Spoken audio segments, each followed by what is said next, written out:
ခင်ဗျာ ဒီစားမထားချင် ကြီးစားမထားခြင်းသေးဘူးအရှိမခံခဲ့ရတယ်များတော့ကျတော့နောက်တိုင်းရနေတာကြီးစားတက်တော့လည်းအစီအစဉ်မရှိသေးဘူး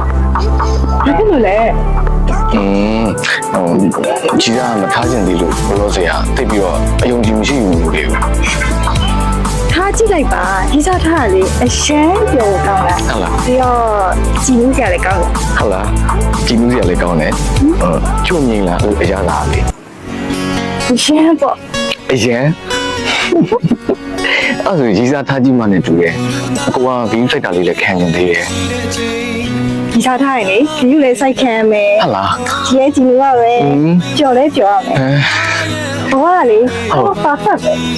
ထားကြည့်ပါလားယင် ထားကြည့်ချင်တယ်ထားကြည့်ချင်လာပြီ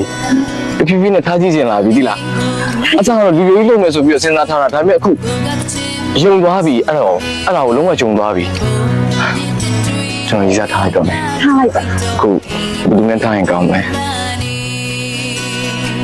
တိလေ